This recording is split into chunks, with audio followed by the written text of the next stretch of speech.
The committee will come to order, and I'll recognize the gentleman from Pennsylvania, Mr. Kelly, for 5 minutes. Apologize for the delay, Mr. Ackerson, but I forgot we were going to have a very appropriate ceremony for Congresswoman Giffords. Mr. Kelly is recognized. Thank you, Mr. Chairman. Mr. Ackerson, thanks for being here. You and I have never met.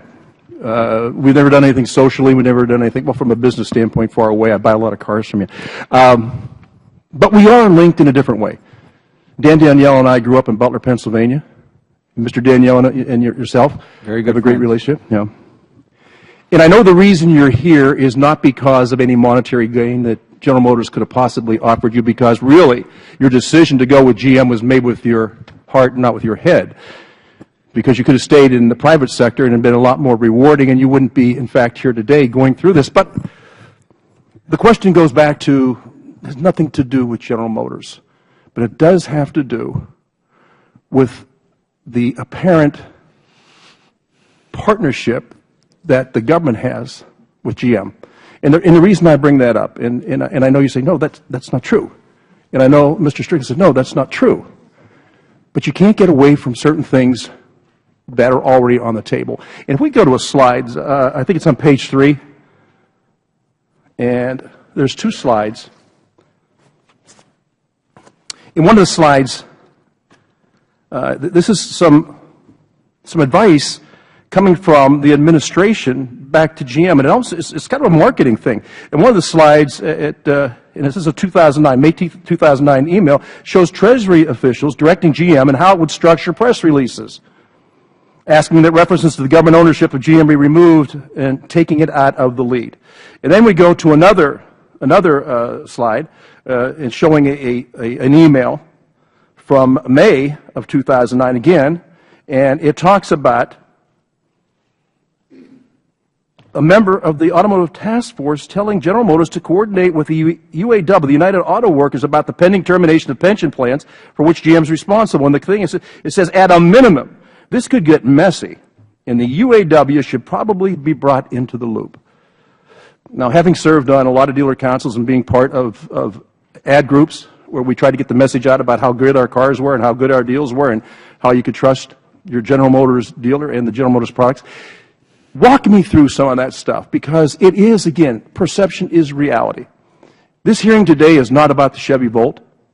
This hearing is about NHTSA. What did they know? When did they know it? When did they let you know it? As I believe we have a great partnership, and I told you early on, my dad started in '53 after being a parts picker in a warehouse. My relationship with General Motors has never been cloudy. It's always been clear and been transparent, and I know which side of the table I sit. I'm not a manufacturer or distributor. I actually sell these cars. But when you look at these things and you say, well, my gosh, if it really isn't government run, if the government really is at arm's length and away from this sharing this information, and how are we going to market these different messages? How does that happen if it's not that way? And how does NHTSA sit there and say, no, no, no, no, we did it the same way we always do it, and the fact of the matter is they didn't do it the same way they always do it? Again, Halo product, I understand Halo. It has nothing to do with angels, but it does have to do with what we're trying to do and when we're putting the spotlight in our cars. We can compete with anybody in the world at any product at any level. But again, our success has been driven by producing cars in mass quantities that the people want to buy in mass quantities. So it truly is market driven, and by that I mean just be able to driven off the lot by an awful lot of folks. But when I look at those 2 emails, and I'm trying to think, okay, so if they're really not involved and they really don't have an influence, why are these emails going back and forth, and why are they advising General Motors on how they should message these different things? If you just walk me through it and really easy, and again, I admire you for what you're doing. I know you don't have to be here. You could do a lot of different things, and Danny speaks highly of you all the time. So if you could just kind of help me to understand that and help the American people to understand that, I would appreciate it. Thank you for your question. I want to make something perfectly clear. I joined the board in July of '09. So these emails preceded any knowledge or specific knowledge I would have of the situation. I would allow that, as when I was in the deal merger and acquisition business at the Carlyle Group, there's a lot of conversation back and forth when you're about to put money into a to an investment. So possibly that's the context of that, but that's just pure conjecture on my behalf. I don't know. I will say this, and I mean this as sincerely as I can. When I was first queried on the possibility of joining the board, I was clear that I did not want to be associated with a venture, a company, as great as General Motors is, and as important as I think it is to this country's manufacturing and industrial base, if there was going to be government involvement. Was the company going to be allowed to function as a business? And in my tenure, both on the board for the first year from 2009 to September of 10, and in the subsequent year and a half, I will testify in front of the good Lord that this administration has never had a presence in the boardroom or any input on the operations of the business. You ask a more specific question about NHTSA and its involvement with us. What did they know? When did they know it? I think the Administrator and I have commented on that. But if there's any question in anyone's mind that they gave us a free ride, if the last 2 months of negative publicity and my fact that I'm sitting here explaining this, thanks, but I'll go it alone in the future. Thank you. I yield back, Mr. Chairman. Thank the gentleman. I believe do we have an order, Mr. Gentleman from Virginia is recognized, and then yep. Thank you, Mr. Chairman. Mr. Atkinson, welcome. Thank you. The chairman of the full committee indicated the NHTSA study was done roughly sort of halfway through the number of sales that currently have occurred. That is to say, I think you said there were about 8,000 volts on the road. This happened around sale 4,000. Is that about right? I'm sure it was quite a few less than that, because we sold, I think, 1,500 plus in January alone, so I think it's been gaining momentum.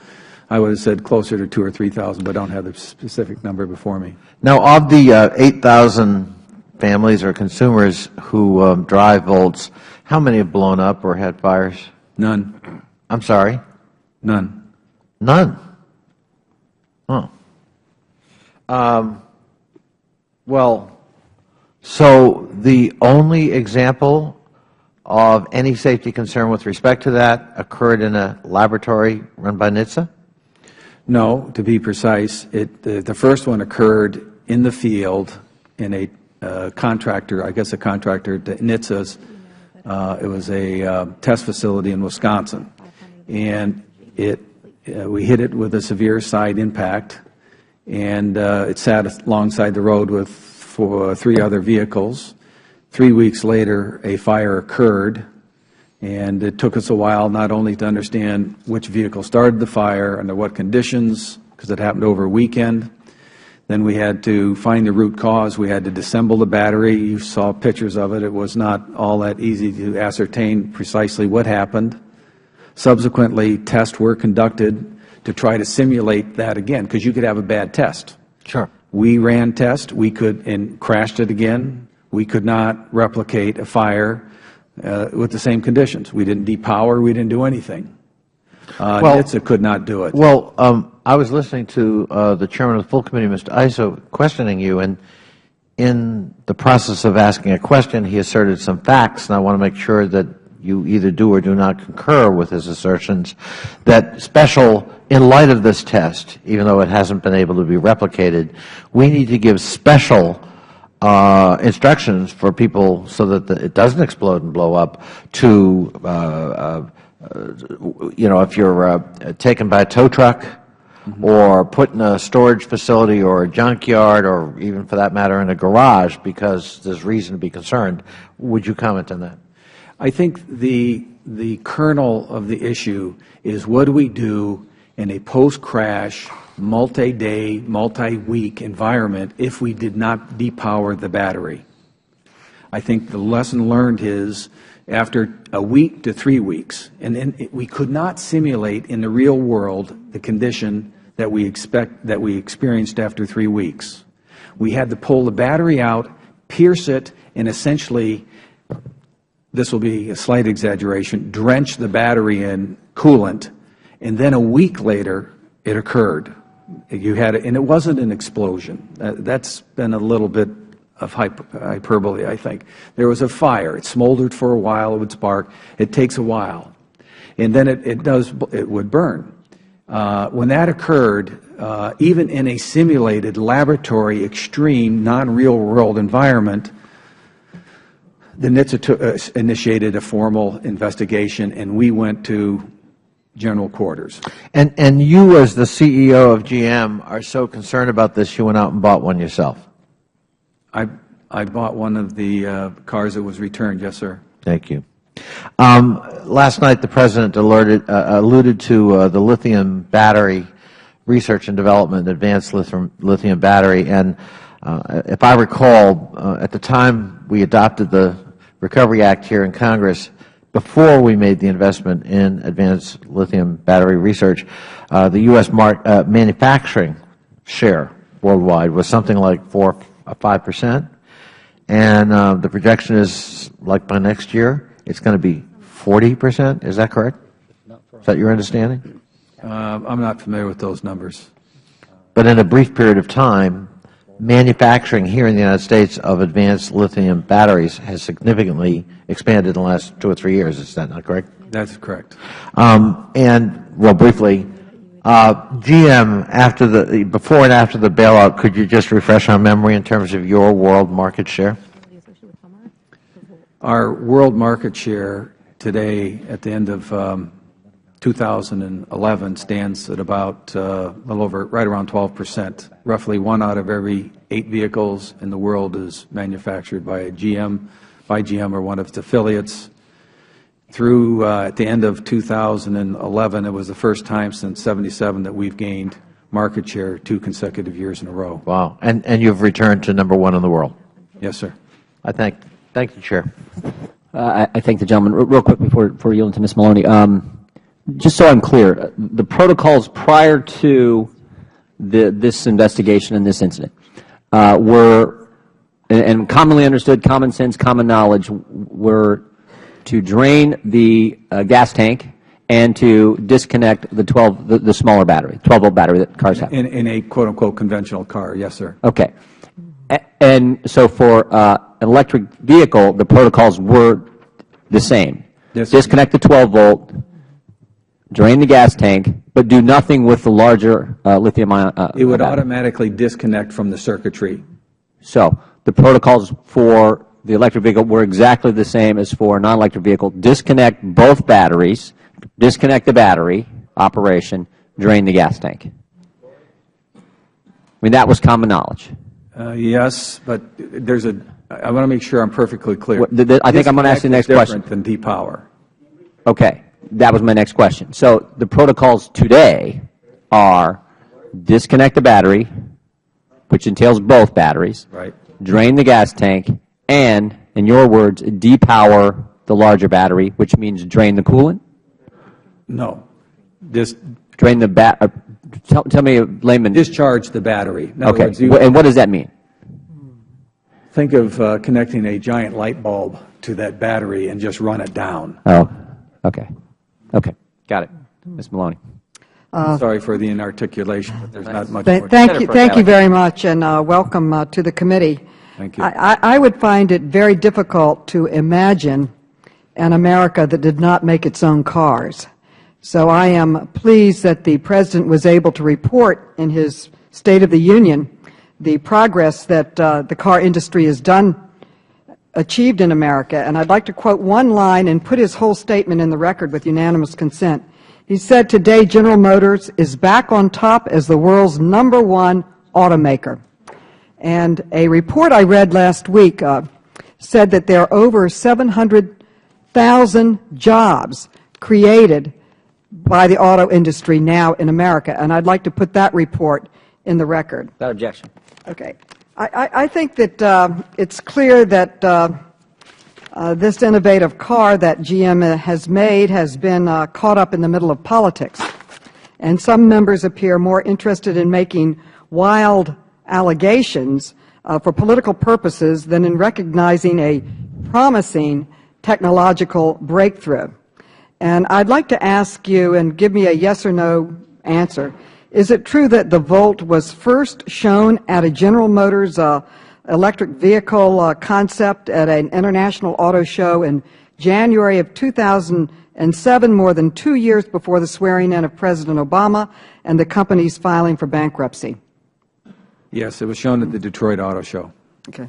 I'm just curious, how did you get here? Did you fly? Did you take a train? Did you drive? How did you get to this hearing? I drove a Volt. You drove a Volt. Okay. Can you tell us how the Volt is selling, and what is the customer feedback? Well, it's rated, from a customer satisfaction point of view, it's rated as at the highest rate of any car has ever gotten. 93% of the people highly approve of the car that own it. It's the highest recording ever. And will the technology developed for the Volt be used in other vehicles? There are derivatives that come out of our research and development and the practical application of the Volt and other electric cars that will benefit other vehicles in our fleet, yes. And how many miles does the typical Volt owner drive without having to fill up with gasoline? How long can you go? Well, on one charge, we say 35. Sometimes it's more. It's actually, quite interestingly, temperature dependent. If it's really cold or it's really hot, you do see some diminution. But let's say in a typical day that's temperate, about 35 to 40 miles. Now, what we do have is 80% of the American public drives less than 40 miles or less per day. This car was designed for that mass market. I drove a test vehicle before we launched for 3 months. I put roughly 2,500 miles on it. I used 2 gallons of gas because our driving patterns were such that we didn't drive 50 and 60 miles at one run. So how often do you have to fill up with the Volt, if you can get such mileage off it? Well, again, it depends on your usage patterns. If you're driving 35, 40 miles a day, you may not have to fill up for months. Wow. We have instances and testimonies on some of the blogs that people drive at 800 and 900 miles. But again, if you're driving 100 miles a day, you're going to see a transition. It's really important to understand this car is always driven by an electric motor. The gas engine is relatively small. All it does, there's no mechanical drag on the combustion engine. All it does is charge the battery. Okay. And what are your future plans for the Volt? Well, I think this has been a good exercise for us because it's gotten everything out on the table, and I think we've got a fair hearing. We're going to start exporting it with the enhancements that we're implementing now, not only to Europe but to Asia and China in particular. If everything you say, Mr. Atkinson, is true about the Volt, that you can get such mileage that you can drive for months if you're not driving that long, that you can not fill up once every 2 months, and you get such great mileage and safety and so forth, why aren't other manufacturers of cars copying the Volt? Why aren't they building their own version of the Volt? There has been interest by some of our competitors to license the technology. And do you own the technology? Is it American-owned, this technology? Yes, it is. Is it patent? Yes. And so you can hold on to it? Yes, Yeah. for 17 years. Well, we might be able to export something then. We are exporting. This fire scenario that we've been talking about, it seems to me that you have responded to it in a very unlike GM way, and no offense, but not like a big corporation, but responding very fast to provide a solution. And has this fire happened in any other real-life accident or other accident? We have 25 million miles driven on the cars that are in the public domain. There's been no documented case of any fire of any nature on the Volt. And I've heard that some of the consumer groups and watchdog groups have given you ratings. Could you give us what those ratings are? And the safety watch groups, can you elaborate on these standards, I guess, or qualification? We're rated 5-star not only by NHTSA, by the International Institute of Highway Safety for occupant safety. So both 5 stars in the arena we want. The Consumer Reports says it's at the highest rating of customer satisfaction, highest they've ever seen. When we when we were first notified of a formal investigation, we immediately offered loaner cars or the opportunity to sell a car back to the company, and at the same time, we embarked upon a very aggressive and active effort to come up with an enhancement to the protection of the battery, which we've done, and that will be implemented over the next couple of weeks and months. I would like to commend you and your company for this innovative addition to the world, and congratulate you on moving in the right direction to reduce our dependence on foreign oil and eliminating, I would say, harmful pollutants in the air. It is a wonderful technology. I am proud of my vote in support of the bailout of the auto industry. It's an American success story. It's the American dream, and I'm very proud of you and your company. Thank you for being here today. Thank you. Gentleman from Would the Chairman yield just for a moment? Ranking members recognized. You know, when I was out in the lounge there, I saw my friend, Mr. Kelly, put up a slide referring to the emails between GM and the Department of Treasury, you know, concluding that the U.S. government was somehow running GM. Now, I just want my friend to know that, you know, that on this side, we really looked at this very deeply, and I wrote a letter dated June 29, 2011, which I don't know if I'm guessing you may not have had a chance to see it, because what this effectively did is to debunk any evidence of collusion in a June 29, 2011 letter to the Chairman, and I would specifically cite pages 3 and 4 and 6 and 7. You know, this hasn't been, when I wrote this letter, I haven't received any response that would indicate that there was a dispute as to what was said. So I just wanted to share that with my friend and with my Chairman, just so you know that there's that we looked at this, and I think we effectively debunked it. Without objection, the letter, I would ask that you know, I would ask unanimous consent. without objection, the letter is entered into the record. I would just point out the emails are the emails, and when you have people in the administration telling people at the company how they should structure a press release, how they should write things, I think that speaks for itself as well. Well, if I may, to my friend, Mr. Chairman, it's a tautology, and it's true to say the emails are the emails. However, there is no evidence of collusion between GM and the Department of Treasury that would suggest that the government is running GM. You know, I would say, given the philosophy of some of my friends on this side of the aisle, and that GM has had such success recently, to assert that the government was running GM would probably create a feeling that the government is either more competent than you think it is, or that GM is less competent than you think it is. And I think either of those two assertions might be interesting to have to cognize. To my good friend, I would certainly say I think everyone on the committee, everyone in Congress, every American is pleased by the success of General Motors. But that doesn't dismiss the fact that even today, half of the board approximately half of the board were selected by the administration to sit on the board, that the taxpayers have invested $50 billion in this company, and that there are all kinds of incentives, tax breaks, et cetera, for people to purchase this product. Those are the facts. The gentleman is correct. The gentleman is correct about that, but the emails were about the government's position. You talk about the totality of the situation. I just want to make sure we saw the full situation. Well, my friend is correct in asserting how this thing was structured. I mean, I supported it. You know, I know some of my friends did not. But I just want to say that if you look at the emails, they were about the government's role in characterizing what the government was doing, I believe, not trying to direct GM. So I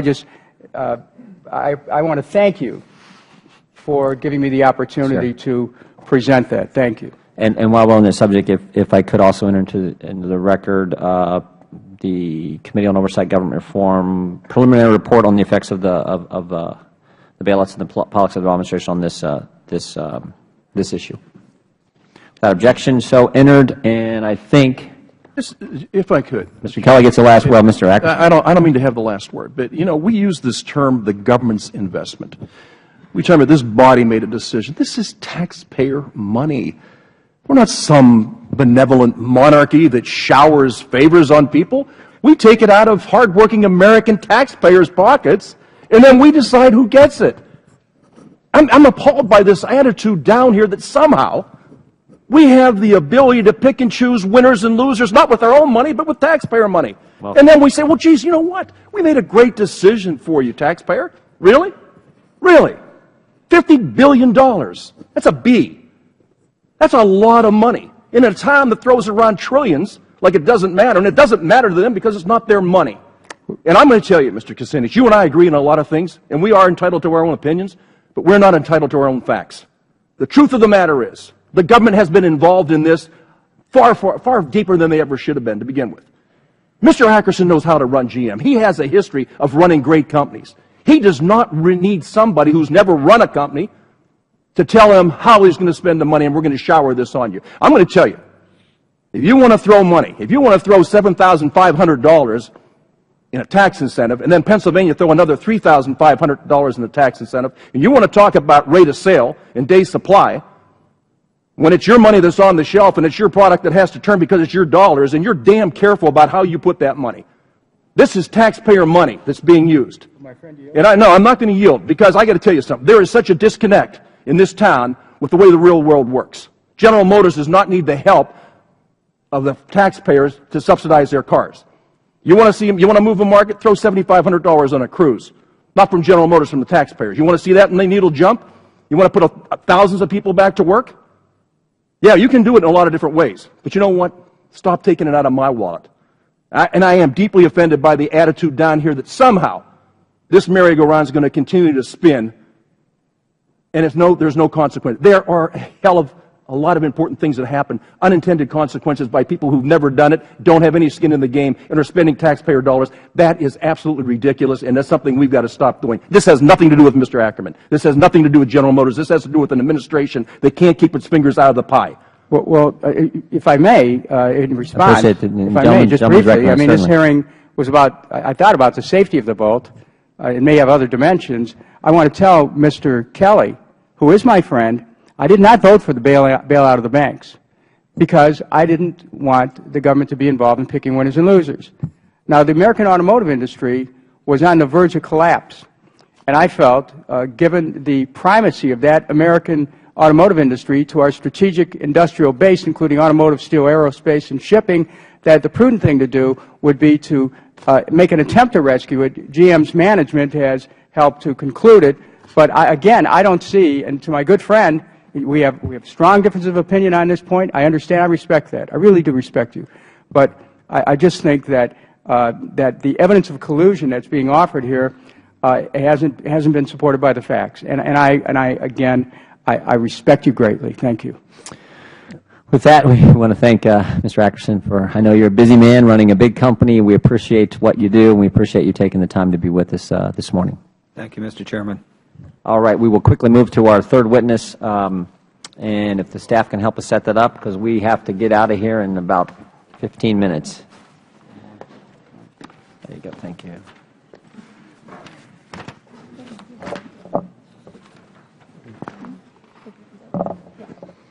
Is it German? German. Yeah. Okay.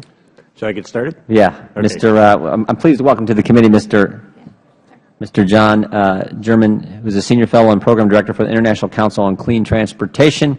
And I apologize for the long time, and this is the way that the arrangement had to be worked out. So you're the third panel. You get the final say, but unfortunately we may not have too many members here. Yeah. Well, Mr. Chairman, good morning. My name is John. Forgot an important thing. We got to swear you in. Okay. Do you solemnly raise your right hand? Stand. Thank you. Solemnly swear that you're going to tell the truth, the whole truth, nothing but the truth? I do. Let the record show the gentleman, the witness, answered in the affirmative. Now you can go. Thank you. Good morning. name is John German. I'm a Senior Fellow and Program Director for the International Council on Clean Transportation. Before joining the ICCT, I spent 8 years in powertrain engineering at Chrysler, followed by 13 years with EPA's Office of Mobile Sources and 11 years with American Honda Motor Company. Thank you for the opportunity to present the ICCT's views on lithium-ion battery safety and on the role electric vehicles play in the proposed 2017 to 2025 CAFE and greenhouse gas standards. Briefly put, our position is that the issues raised by the Chevy Volt battery fire have been seriously misinterpreted by being pulled out of context, that the lithium-ion batteries used in vehicles are far safer than those used in laptops and are far safer than gasoline, and that in any case these issues are irrelevant to the proposed standards because manufacturers will not need plug-in electric vehicles to comply. The recall of almost 6 million Sony laptop battery cells illustrates that lithium-ion batteries have the potential to catch on fire. However, it is important to understand that lithium-ion refers to a broad family of chemistries that vary dramatically in voltage, capacity, durability, and safety, depending on the compounds used. Cars are not laptops. Every auto manufacturer has worked to develop lithium-ion chemistries that are much more abuse-tolerant as well as much more durable.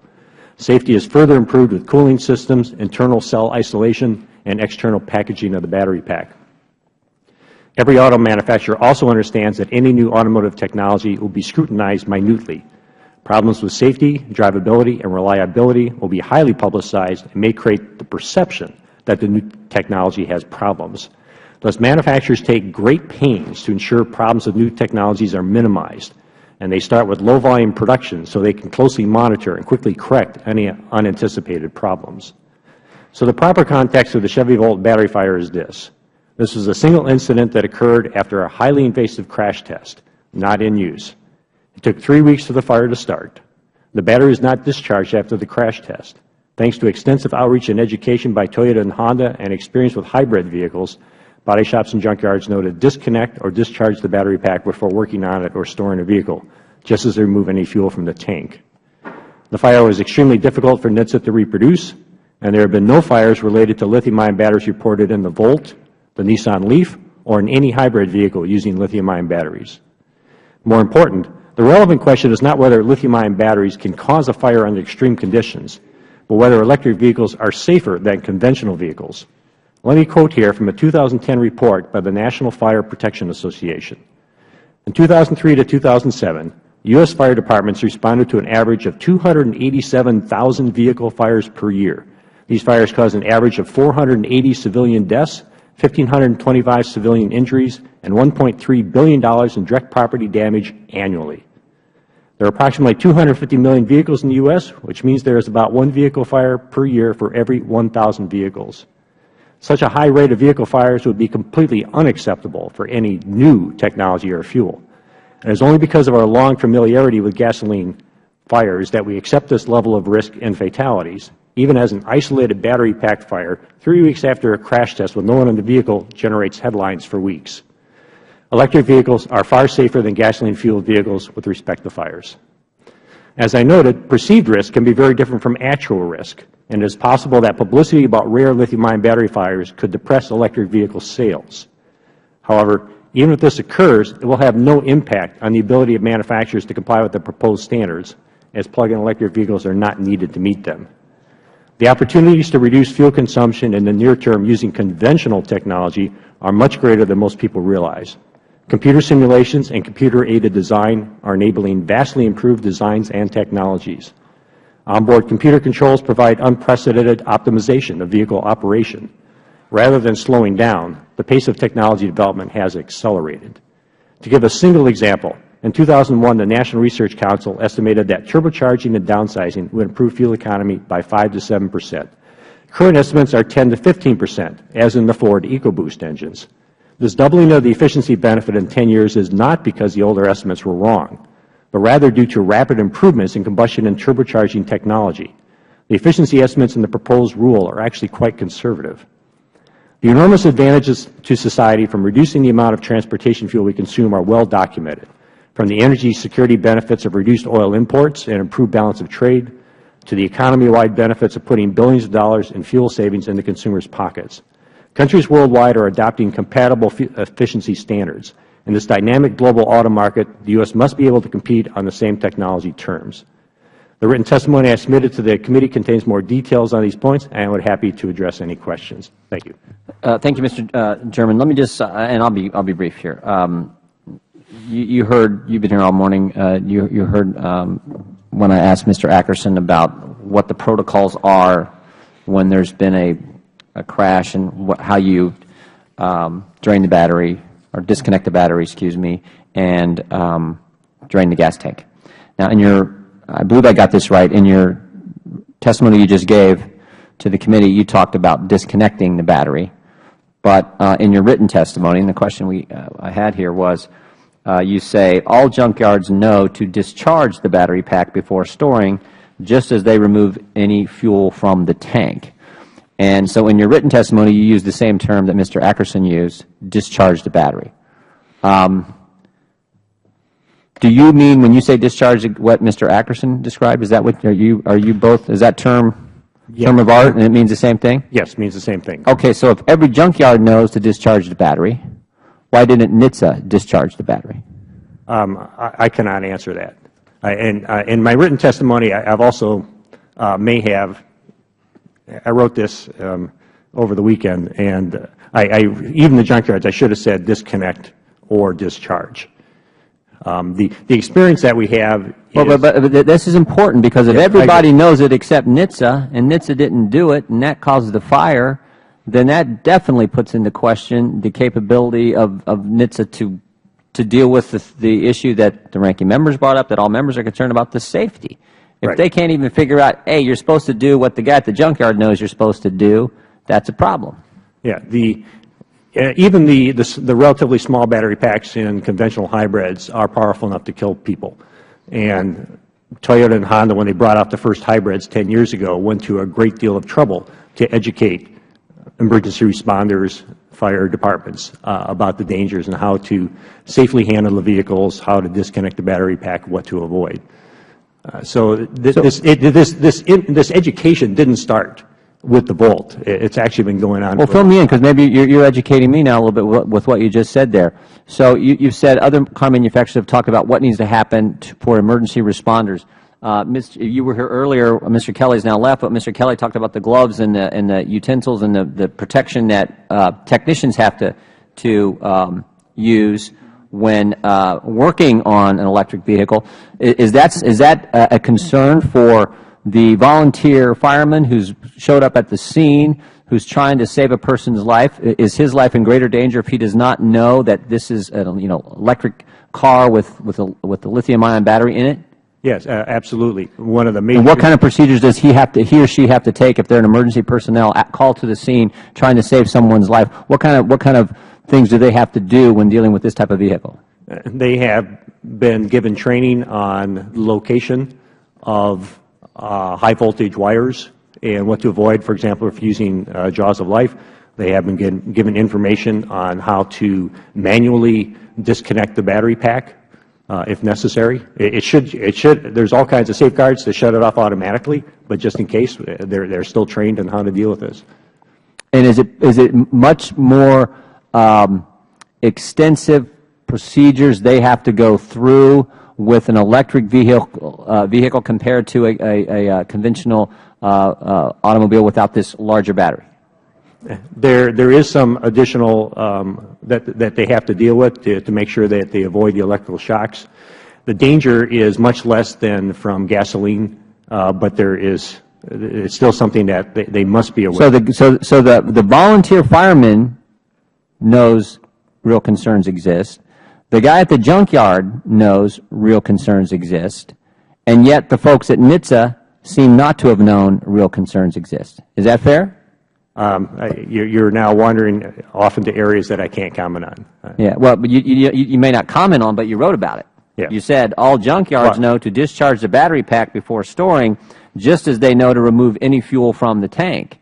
And you also just told me that Honda and Toyota and other manufacturers have done extensive training with emergency responders, telling them, you got to be careful, this is different. This is not just your normal car, this is different, and so you need to know more things, go through more procedures. This is what you told the committee. Know more procedures, know more protocols than you do with a typical car. And we have an administration who says this car is the cat's meow, it's the most wonderful thing going, and we got to sell more of them.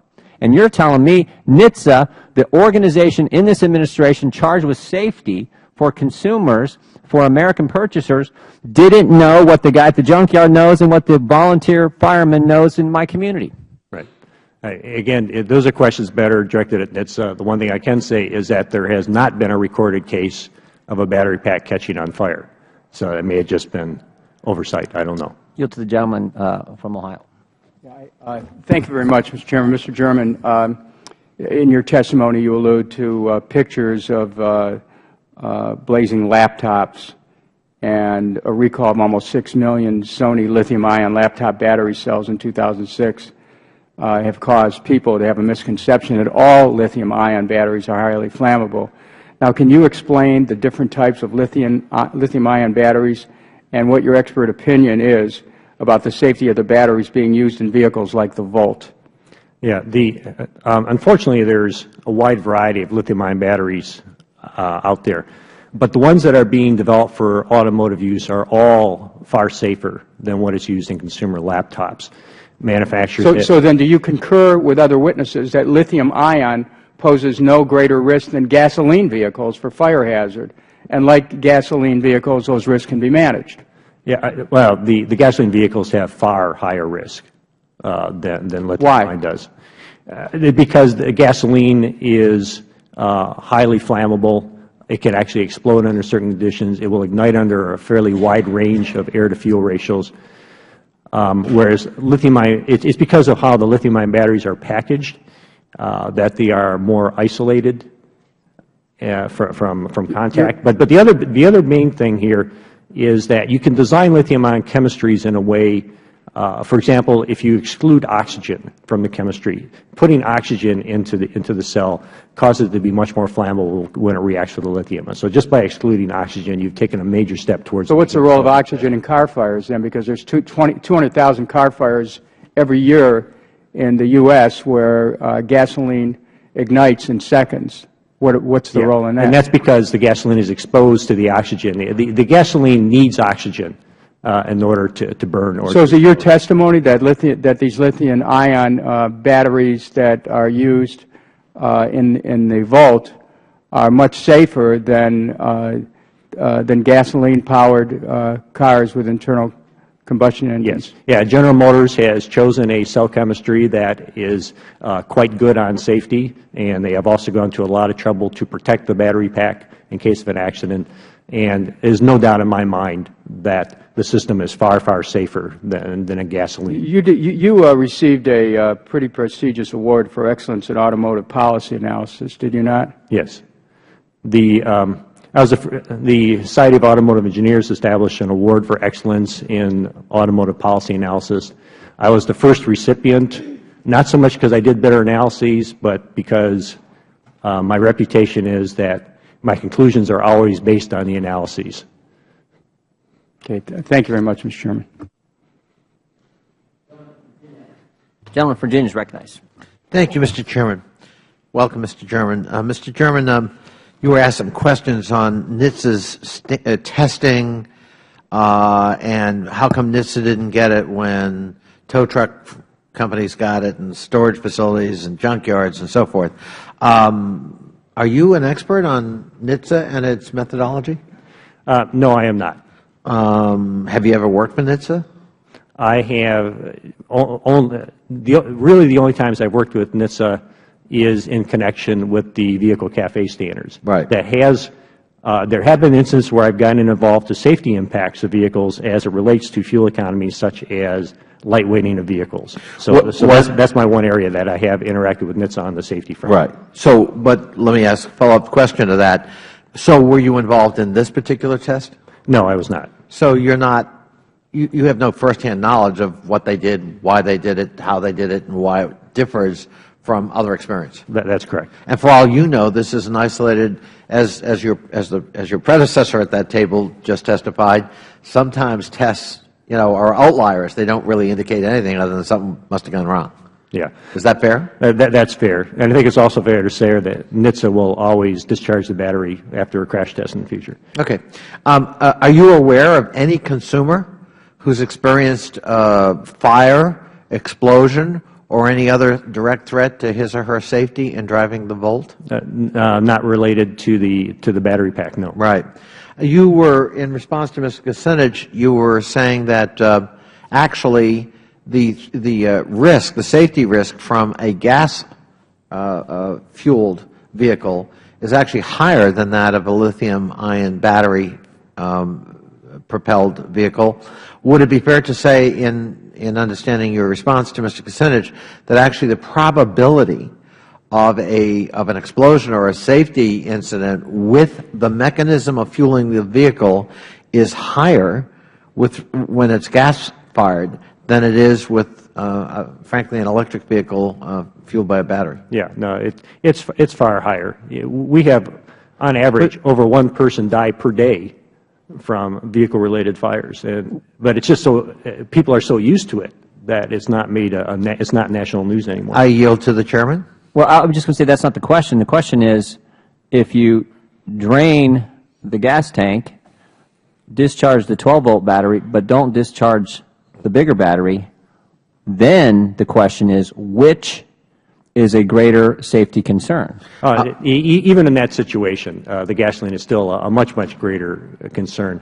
It's not just that the battery pack was ruptured in the crash tests, it's that the coolant leaked into the battery.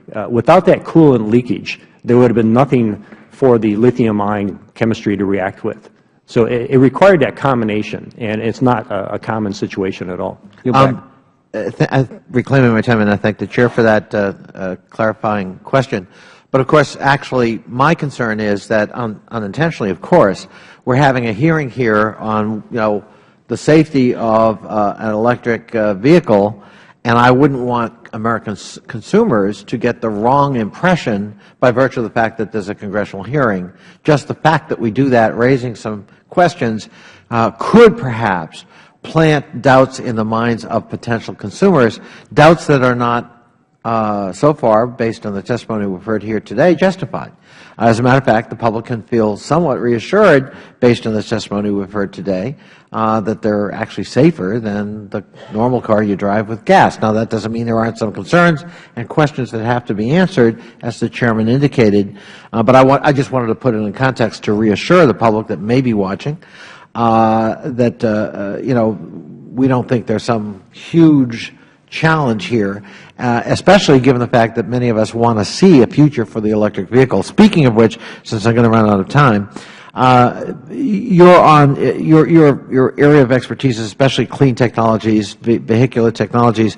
I noted that the International Energy Agency said that actually because of the administration's clean car standards, the United States' dependence on foreign oil is actually going to decline over the next 25 years. Could you corroborate that and or elaborate on it? Yes.